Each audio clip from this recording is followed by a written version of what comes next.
Happiness is the ability to find the gift in sadness. So it doesn't mean pain won't go away, but you can learn to smile with that pain, learn to enjoy the pain, find beauty in the pain. This podcast encourages and empowers you to create your own unique real story, develop your own unique real statement, and discover your own unique real self. The power is yours. Good morning, Akshay Nanavati. Previously, episode 1402 of the 12-Minute Convos podcast. It's been just 2 years, 3 months since we last recorded that conversation. That was then. This is now. Akshay, how are you doing? Good, my friend. All well. How are you doing? I am excellent as can be. The last time we spoke, the conversation was all about Fearvana, right? And of course, some other things that contributed to everything that was going on there. Please tell us, how have things evolved today? Things have been going great. Fearvana, the book, it continues to grow. I've been really blessed. It's reached thousands and thousands of people over 43 countries. And now I'm getting into the next phase of building out this universe of Fearvana that I'm creating, ultimately to help people transcend their suffering in order to live a more blissful and meaningful life. On my own personal journey, I've been through some pretty awesome, pretty beautiful adventures, from running a marathon a day for a week across Liberia to help build a school out there, to spending 7 days in pitch darkness, isolation, and silence to confront my fear of stillness, and much, much more. So it's been quite a journey over the last 2 years, and things are just getting started in a bigger way now. In your reflection, is there someone in your family that had this type of drive, or are you the first person? You know, my dad has worked hard his whole career. He's at a great, he started off kind of low ranking in 3M. He started, in fact, 3M India, and worked 27 years with that company and has been very successful and had a great career. But it's a different path, you know. I mean, his was a corporate, and he himself admits that. He said that was my path. I didn't want to be I wasn't going to be an entrepreneur. Like, I wouldn't have been good at it. And he was very successful in the corporate sector. So that was his journey. I'm certainly the black sheep in terms of the kind of person, the things that I do. Nobody else in my family does things like skiing across ice caps, climbing mountains, going to war, spending 7 days in darkness. So in that sense, I'm definitely a black sheep. So yeah, like, how does that affect them? Of course, we understand that some people say that you're a sum of the 5 people you spend the most time with, right? But understanding that family gets that, right? Like, family gets your time by default, right? Akshay, what are you doing right now? Understanding that, like, how have you affected them? Have you seen it, that your decisions have contributed to how they think? Absolutely. I mean, my mom constantly says that reading Fearvana, having conversations with me as a result of my own evolution and the learnings, has been really a game changer for her to navigate the inevitable challenges she faces and we all face in life. But it's not been easy. I haven't been the easiest child to put up with even before doing these things. You know, before doing this, I've struggled with drug addiction, lost 2 friends to drug addiction, struggled with alcoholism, was on the brink of suicide. So whether it be in a sort of negative or a darker way, or now in arguably a more positive way, I'm constantly putting myself in risky situations. And that's not easy. It's been definitely a hard ride for them, and I appreciate the struggle. But I can say now with confidence that they're at least proud of me of who I've become now. But it took a little bit to get here. The same voice that told you that you should do drugs is the same voice that's telling you now that you should push to the limit, right? That you should not submit to fear. How do you discern the both voices in the midst of it? Oh, great question. You know, it's the same way of being that drove me. When I was on drugs, me and one other friend were the first one to start going into harder stuff. That friend is no longer alive today, and that could have easily been me. I mean, I was the guy pushing the line in every way. I still have scars on my arm from when I used to cut myself, burn myself, everything to push the line, to push the limits, to experience the extremes. Obviously, that was a very negative vehicle to experience the extremes. But it's partly that same mentality, that same mindset, that same mental model. Now it's just, of course, in a much more positive way and oriented towards serving something greater than myself. So I'm grateful for the journey. I'm grateful for experiencing the dark times, because without the darkness, you can't really understand the light, you know? So it's all led me to who I am today. And I would not be able to do this work with Fearvana. I would not be able to help people transcend their own suffering without having gone through my own. And I've been blessed, I say, genuinely blessed to have experienced some dark times in multiple ways of life and multiple factors. How does it make you feel when you're seeing other young people and you understand because you've been there, right? You've not read the book, right? You've not listened to a podcast. You've literally been there. When you see that, does that happen though? Let's start from there. Do you see young people and you identify immediately they are where you were? Yeah, I mean, I see kids today, a ton of kids struggling with drugs, with alcohol. I mean, I think the addiction rates are rising. I know the suicide rates for middle schoolers in America is the highest it's ever been. In India, where I'm at now, suicide rates are some of the highest in the world. You know, it's the highest student suicide rate in the world. So, and that's part of it, but people are definitely struggling with addiction more than I would say ever before.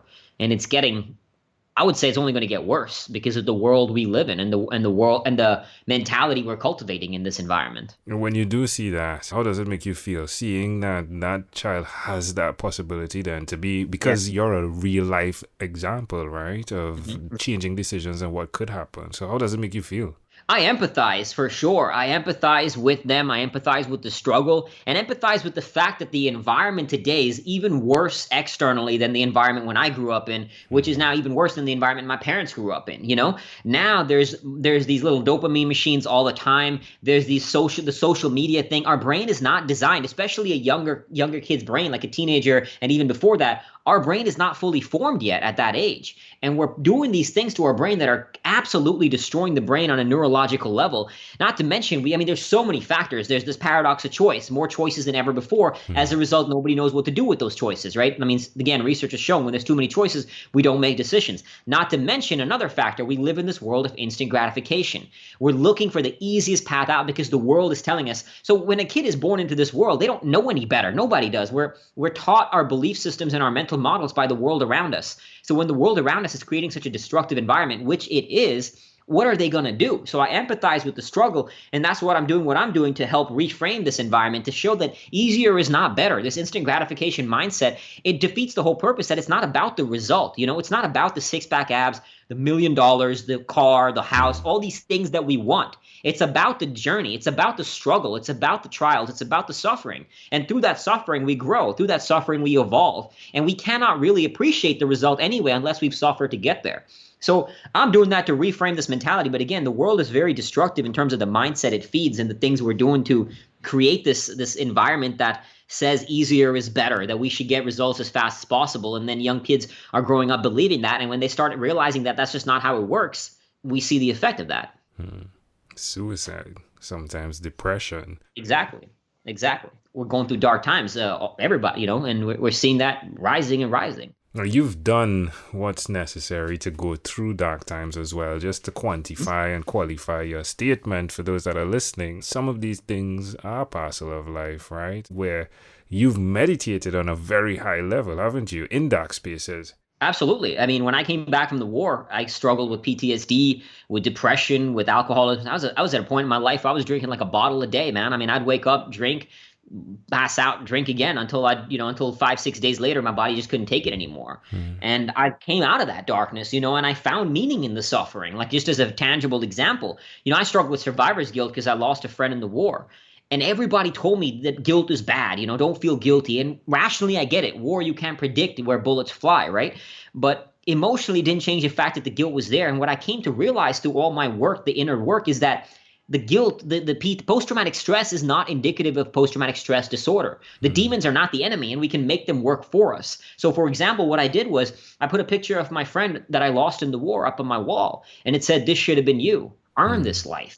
And it drove me, it drove me into a positive way. So these dark things, the suffering, the stress, the fear, the guilt, these are not the enemy. It's what we do with them that matters.